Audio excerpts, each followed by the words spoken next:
Good morning, and welcome to another episode of Legislative Matters Now with M&M. I'm Morgan Spicer, Special Projects Coordinator with the ARC of the Mid-Ohio Valley. Now, before we start the show, we would like to explain briefly the purpose of our show. The purpose of this show is to educate you, the self-advocate, on the important topics of legislative advocacy. Now, every month, we discuss a piece of legislation that applies to self-advocates and help you understand the topic and why it's so important. We also, when time allows, speak to a self-advocate in our Advocate in Action segment as they talk about how they're using their self-advocacy skills to benefit their lives or the lives around them in their community. Now, we do this by having a guest speak on the topic, and we hope by doing this, you will better understand that topic so it's less complicated. Now, this month's guest will be joining us in just a few moments, but let's get the show started with Who You Gonna Call? And now it's time for Who You Gonna Call. Today on Who You Gonna Call, you want to know more about the amendment to authorize tax exemptions for vehicles and personal property tax that is on the November ballot. Who would you call to get more information? All right, Morgan, would you call your city council member, your state house of delegate or state senator, your U.S. senator or U.S. congress member, or a state agency that specializes in what you want to know? I want to go for B. Is that your final answer? Final answer.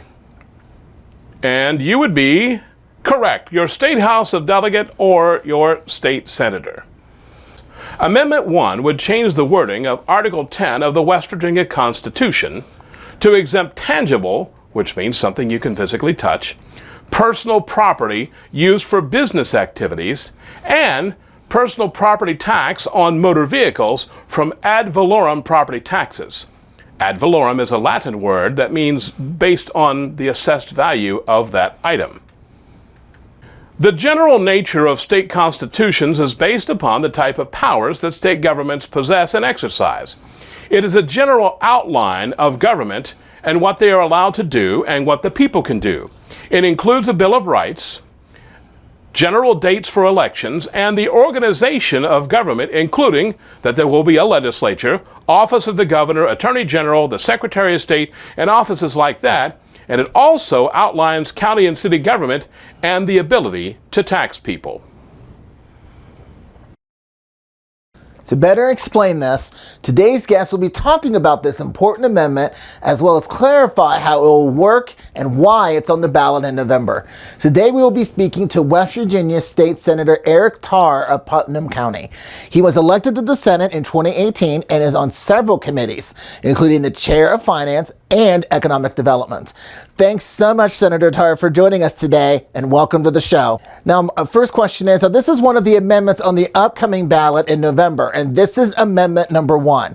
Can you please explain what this amendment does? Sure, yeah. This would allow the legislature, should they so choose, to go in and eliminate the tax or exempt the tax on personal property, which has to do with your trucks and cars, machinery, equipment, and inventory that are used in business as well, but also your personal vehicles.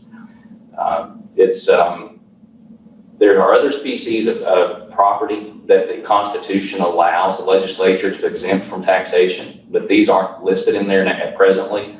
So on these types of property right now by the Constitution, the only thing the legislature can do is actually increase the tax. So what this does is it allows us to have not only just the ability to go up with those taxes, but to go down and exempt those things from taxation.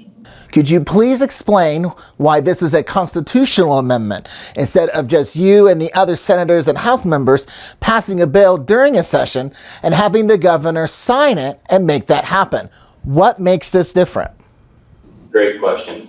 So one of the things that as legislature that we're charged with is the laws that we pass have to be constitutional. So it means, in other words, they have to pass a constitutional test.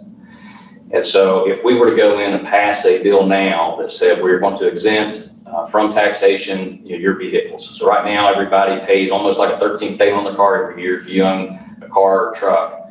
That tax is there because we're not allowed to exempt that presently.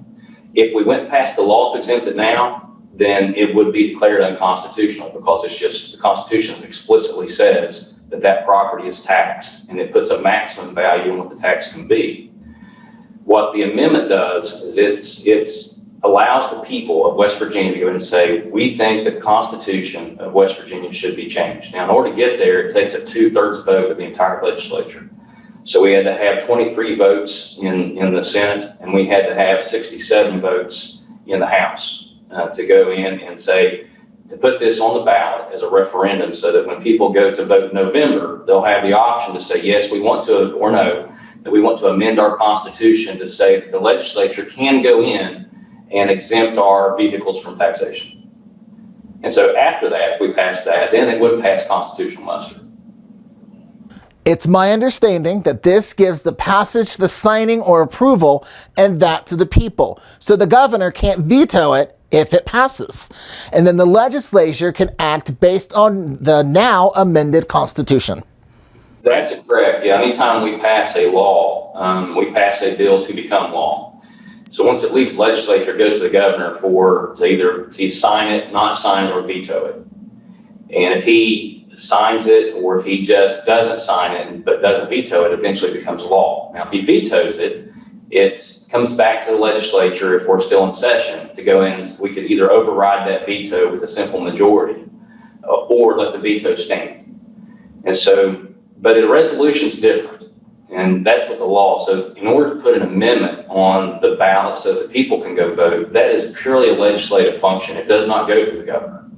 So when we go through and you have a resolution that passes by that supermajority of both the House and the Senate, it goes to the people to go in, and the people then have that veto authority. Now, there are other issues on the ballot. What are those? Can you explain those? There's a total of 4 constitutional amendments that are on there that came out of the 2021 session that were all of them passed by a supermajority of the legislature to put out to the vote for the people to decide whether or not they would want their Constitution amended as such. Of course, it's a Republican supermajority here, so you can see that it's going to probably be pretty conservative measures that would go relative to the ideology of those measures onto the Constitution. Amending the Constitution doesn't happen very often. It is the foundation of how the state operates, setting up the branches of government with the House, Senate, governor, and the rest. What is it about these issues that caused the legislature to decide it was time to amend the Constitution? Yeah, well, first of all, the Constitution should not be easily amended, and that's it's by design. It's got to get through. We got 134 people up here in this legislature, and it takes 2/3 of us to come in and agree to just get it on the ballot, and then it takes 51% of the voters that show up to say agree. So that's a lot of people that put their eyes on an amendment to the Constitution, and it's a whole lot easier to kill one of those amendments than it is to get one passed. So through that entire process, so it's not an easy process, first of all. So it's a heavily vetted thing when you put onto the ballot for an amendment to the Constitution. But why do this? And that's a great question. One is West Virginia is an absolute outlier when it comes to personal property taxation. For instance, Ohio has eliminated theirs. Virginia has eliminated theirs. We are the only state left in the country that taxes both machinery and equipment and your personal property in the whole country. And so what that does is that there's several things. One is it's burdensome on the citizens of West Virginia where it does not need to be, because we're in a situation, and going forward in that situation, that we no longer need to tax that type of property because we have other revenue sources that can provide the functions of government. So there's no reason to have that super taxation going on to the people of West Virginians. And so one, it helps the people. Second is that it allows West Virginia businesses to be competitive, because if their personal property and their machinery and their equipment that is used to produce their products, sell their wares, they have that extra expense that nobody else in the country in any other state has. And so that decreases the ability of a business in West Virginia to compete if they're selling outside of these borders. And as you know, we're very much a heavily bordered state. We got, you can just stone throw to another state almost anywhere in this state. And we compete across those state lines. So in order to help our businesses and the people who are employed by those businesses to be competitive, it's something that we really have to do. As with any piece of legislation, you're going to have people on the other side that don't like the way this is done, and are concerned. So what do you say to people who may not like this amendment and may be thinking this isn't just a good idea? So the fears that they have are also a problem we're trying to fix with this amendment. And the reason is that we have 55 counties in West Virginia. 40 of those counties, if you go through and look at their past 7 years of what their collections in taxation comes in to the counties, because this is a tax that currently counties collect, and then they fund county government with it. 40 of those counties are on a declining revenue stream over the past 7 years. So year after year, their collections to fund the services of government, their sheriff's department, their clerk's office, all those employees, be able to pay jail bills, to fund their schools, to pass through municipalities in those counties. 40 of our 55 counties have seen a declining revenue stream off this species of taxation. So then you have 10 that are about level funded. So they kind of held their own, they've not went up or down. And you've got 5 that have seen a gradual increase in their revenues. That's produced a problem where you have the great majority of our counties who can't meet the bills of their county. And so what do? If you can't meet the bills, you got to decrease the services to the people that live in those counties. So one of the problems we're trying to fix is to go in and say, okay, well, let's get a stable revenue stream that funds these services of county government. And so that's the challenge that happens after this. So right now, if we go in and we pass this, and let's say the amendment passes, it becomes constitutional. The legislature could elect to do nothing. We don't have to go in and exempt this from taxation. But let's say that we go in and the people vote on this and it passes by 80%. So you got 80% of people come out and say, absolutely, this has to happen.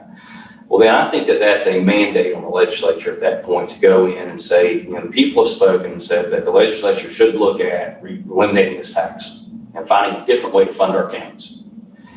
Well, that revenue for this year, for instance, and for the very foreseeable future, this year we're going to have between a $1.2 and $1.3 billion surplus. If we went in and took the most expensive ticket, the absolute most expensive way to go in and replace the revenue from this taxation is about $600 million. So if you go in, even if we take that $600 million, you're still looking at $400 to $700 million after that we have that's left to go in and still have things to do in surplus situation with the state to go in and change the way we operate as a state and bring us into a more modern economy relative to the way our taxation structure is set now.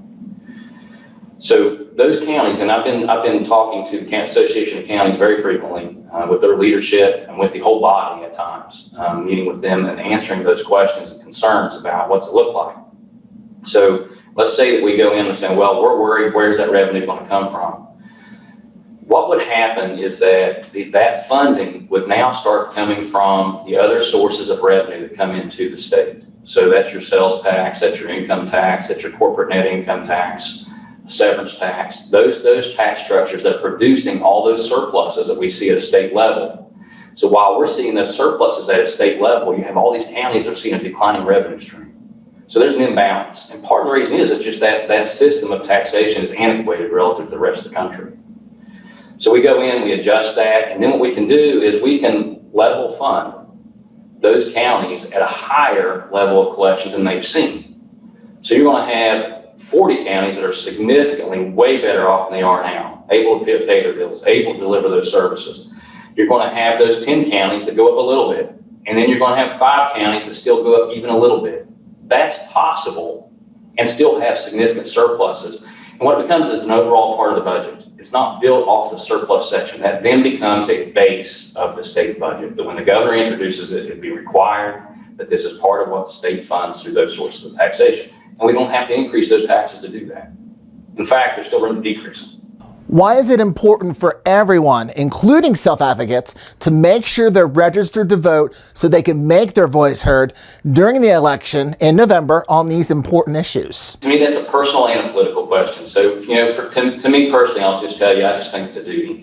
So many people have given their lives for our right to go out and make those decisions for you and your family. We go out as a republic cast a vote and say, these are the laws that should govern our state, our counties, our nation.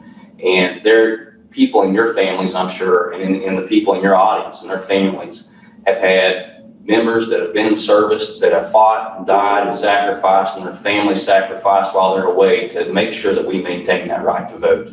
So first of all, I just think it's incumbent upon any citizen that it's a duty. But beyond that is that, in this November election, when you're looking at these constitutional amendments, when you go to make that vote, you're casting a vote to decide what will happen for generations to come off of how the Constitution says what is constitutional law for any future legislature that may come up and make laws here. And so that's not very often that you get to do that with any citizen. And then for somebody that's with in that disabled population of West Virginia, is that these amendments that are coming up, especially this one here, this speaks directly to is how do we fund at a better level services of government. So there are things that I have a son who's actually disabled, so I understand very acutely what it means to have things available as a parent for services for somebody who needs it. And so those things that we look at, to me, that's something very critical. I look at with a very critical eye. And when you look at a declining revenue stream to produce a lot of those services to protect that population, and you see, okay, well, how are we going to continue to do that if we don't change something? Well, this is the change that's necessary in order to make sure that those services are protected. Anything else you'd like to add? I appreciate you taking the time to speak with us, but we want to make sure we haven't left anything out. I don't think so. I appreciate you giving me the opportunity, and I hope this is helpful to your audience. I've been speaking with West Virginia State Senator Eric Tarr from Putnam County, Chair of the Finance Committee, explaining Amendment 1. Thank you very much for taking the time out of your schedule to join us today. It's quite an honor. Thank you for the invitation. Just let me know if you need me on again. Now remember, if you ever have any questions, you can reach out to us here at the ARC and we'll do our best to help you. You can email me or Melissa directly. You can also call the ARC of the Mid-Ohio Valley at 304-422-3151, or as I said, email us directly. My email is morgan.spicer at thearcmov.org, and Melissa can be reached at melissa.southall at peoplefirstwv.org. We would love to hear from you. Now it's time for our Advocate in Action. Our Advocate in Action is Paul Smith. He is the director of the Fair Shake Network in Charleston. Thank you for joining us today. And can you tell us a little bit about yourself? My name is Paul Smith. I am the director for the Fair Shake Network. I live in Charleston. I am married. I have 2 adult children. Tell us about a little bit about the Fair Shake Network. What was the deciding factor for you to get involved with this network? I started with the Fair Shake Network back in 2008. They had been advertising for an assistant, and I applied for that position, and I got it. And I was so unaware of all the services and all the disability rights things that were going on. The ADA, I was hurt in 1991, and from 1991 to 2008, I was oblivious to all this community that was around us. I never heard of the Fair Shake Network. I never heard of the ADA. I didn't know that I had any rights. I just lived my life. And when I was hired on as the Fair Shake Network's assistant to the director, this whole new world just opened up to me. So that's how I got involved with the Fair Shake Network. Now, many people assume that people with disabilities just automatically know all this stuff. So you were pretty surprised that this advocacy was going on and all this activity was going on around you. And even though you had a disability for all these years. Yes. I mean, I was, like I said, I was hurt in 1991, and that was the year that the ADA was signed into effect, and it was just no news to me. I didn't have any aware of it. So how did you then move from being the assistant to the director? Was that part of the original plan? Fair Shake Network, I was the administrative assistant for Fair Shake Network from 2008 to 4 years ago when I became the director. The director that hired me, Jan Lily Stewart, we lost her. She passed on. And then we had two other directors, and they didn't work out. So I finally decided to step up and become the director for the Fair Shake Network. Now, one of the things we encourage self-advocates to do is to step up and take on roles, whether it's an officer in a group or, in your case, becoming an executive director. So talk about the importance of stepping up, and how would you encourage others to do the same thing?